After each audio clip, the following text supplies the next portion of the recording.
Hello అండి. Welcome back to Venus kitchen. ఈరోజు వీడియోలో చక్కెర పొంగల్ని ఎలా ప్రిపేర్ చేసుకోవాలో చూపించబోతున్నానండి.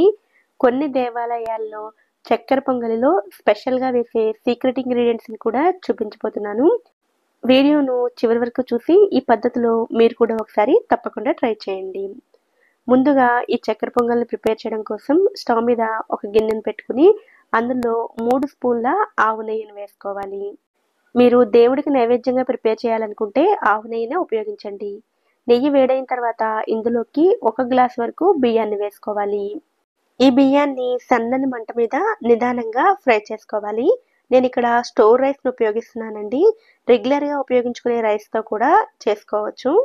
కొద్దిసేపు ఫ్రై చేసుకుంటే బియ్యం రంగు మారుతూ ఉంటాయి. బియ్యం అలా రంగు మారుతున్నప్పుడు ఇందులోకి 1 గ్లాస్ వరకు పెసరపప్పును వేసుకోవాలి. పెసరపప్పు ఇంతే తీసుకోవాలనేమీ లేదండి. కొంతమంది బియ్యంలో సగం వంతు పెసరపప్పును తీసుకుంటారు. లేదా ఇలా పూర్తిగా సమానంగా కూడా తీసుకుంటారు. ఎలా చేసినా కూడా రుచి చాలా బావుంటుంది. పెసరపప్పు బాగా వేగి రంగు మారుతున్నప్పుడు ఇందులోకి నీళ్లను వేసుకోవాలి. బియ్యం, పెసరపప్పు కలిపి 2 గ్లాసులు తీసుకున్నాం కదండీ!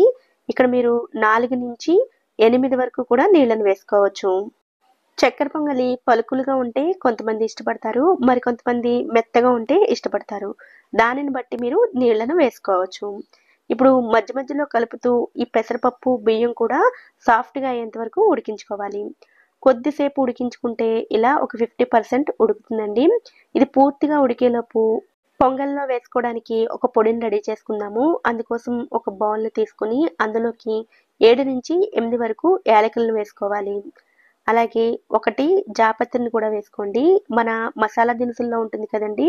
ఆ జాపత్రిని వేసుకోవాలి. అలాగే జాజికాయని కూడా వేసుకోవాలండి. మనం తీసుకునే క్వాంటిటీకి సగం జాజికాయ అయితే సరిపోతుంది. జాజికాయను ఇలా కొంచెం చిన్న ముక్కలుగా కట్ చేసుకొని వేసుకోవాలి. ఇవన్నీ ఈజీగా గ్రైండ్ అవ్వడం కోసం కొద్దిగా పంచదారను కూడా వేసుకొని మిక్సీలో మెత్తని పొడిలా గ్రైండ్ చేసుకొని ఉంచుకోండి. ఈ పొడిని కేవలం చక్కెర పొంగల్లోకి మాత్రమే కాకుండా అన్ని తీపి ప్రసాదాల్లోకి కూడా వేసుకోవచ్చు. ఈలోపు రైస్ కూడా ఉడికిపోయి ఉంటుందండి. రైస్ ఇలా ఉడికితే సరిపోతుంది. ఇప్పుడు ఇందులోకి బెల్లాన్ని వేసుకోవాలి. 1 గ్లాస్ బియ్యం, 1 గ్లాస్ పెసరపప్పుకి కలిపి నేను ఇక్కడ 3 గ్లాసుల వరకు బెల్లాన్ని వేస్తున్నానండి.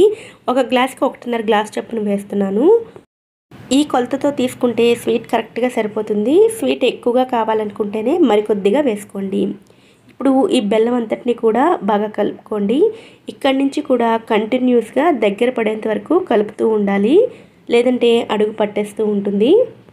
చక్కెర పొంగల్ని ఇలా పూర్తిగా బెల్లంతో చేసుకోవచ్చు. లేదంటే సగం బెల్లం, సగం చక్కెరని వేసుకొని చేసుకున్నా కూడా చాలా బావుంటుంది. అలాగే పొంగల్లోకి నెయ్యి ఎంత ఎక్కువగా ఉంటే రుచి అంత బావుంటుంది. మధ్య మధ్యలో కొద్ది కొద్దిగా నెయ్యి వేసుకుంటూ దగ్గర పడేంత వరకు ఉడికించుకోండి. బియ్యం, పెసరపప్పు తీసుకున్నాం కదండీ! అదే గ్లాస్ తోటి ఇంచుమించుగా నెయ్యి కూడా పడుతుంది. నెయ్యి ఫ్లేవర్ ఎక్కువగా ఇష్టం లేకపోతే మీరు తగ్గించి వేసుకున్నా కూడా పర్వాలేదు. ఇలా పూర్తిగా దగ్గరగా అయ్యేంత వరకు ఉడికించుకోవాలి. ఇందులోకి మనం ముందుగా గ్రైండ్ చేసి పెట్టుకున్నాం కదా! ఆ పొడిని కూడా వేసుకుని కలుపుకోండి. పొడి వేసి కలుపుకునేసరికి మరి కొంచెం దగ్గరగా అవుతుంది.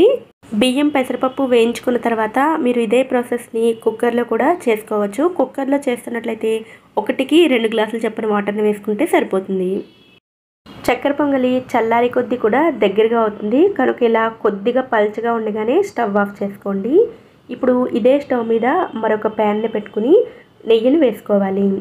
నెయ్యి వేడైన తర్వాత ఇందులోకి 2 టేబుల్ స్పూన్ల ఎండు కొబ్బరి ముక్కలను వేసుకోవాలి. వీటిని లో ఫ్లేమ్‌లోనే కొద్దిగా రంగు మారేంత వరకు ఫ్రై చేసుకోవాలి.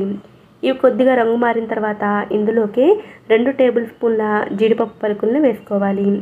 వీటిని కూడా లో ఫ్లేమ్‌లోనే కొద్దిగా రంగు మారేంత వరకు ఫ్రై చేసుకోండి. ఇవి కూడా కొద్దిగా ఫ్రై అయిన తర్వాత 1 టేబుల్ స్పూన్ కిస్మిస్‌లను కూడా వేసుకుని వీటిని కూడా ఫ్రై చేసుకోండి. ఇవన్నీ కూడా బాగా వేగిన తర్వాత వీటిని ముందుగా రెడీ చేసుకున్న చక్కెర పొంగల్లోకి వేసుకుని కలుపుకోవాలి. ఈ ఎండు కొబ్బరి ముక్కలు, జీడిపప్పు, కిస్మిస్‌లు ఇంతే తీసుకోవాలని ఏమీ లేదండి. మీ ఇష్టానికి తగినట్లుగా వేసుకోవచ్చు. అంతా బాగా కలుపుకున్న తర్వాత చివరగా ఇందులో పచ్చకర్పూరాన్ని వేసుకోవాలి. పచ్చకర్పూరం వేయడం వల్ల దేవాలయాల్లో పెట్టే ప్రసాదం రుచి వస్తుంది. పచ్చకర్పూరం ఫ్లేవర్ చాలా ఎక్కువగా ఉంటుంది కాబట్టి మనం తీసుకునే క్వాంటిటీకి చిటికెడు వేసుకుంటే సరిపోతుంది. నెయ్యి, పచ్చకర్పూరం అలాగే మనం వేసిన సీక్రెట్ ఇంగ్రీడియంట్స్ పౌడర్ తోటి ఈ చక్కెర పొంగల్ రుచి చాలా చాలా బాగుంటుందండి.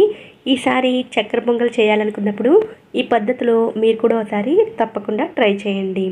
ఈ వీడియో కనుక మీకు నచ్చినట్టయితే వీడియోని లైక్ చేసి ఛానల్ని కూడా సబ్స్క్రైబ్ చేసుకోండి. నోటిఫికేషన్స్ మిస్ అవ్వకుండా ఉండడం కోసం పక్కనే ఉండే బెల్ ఐకాన్ని కూడా యాక్టివేట్ చేసుకోండి. Thanks for watching.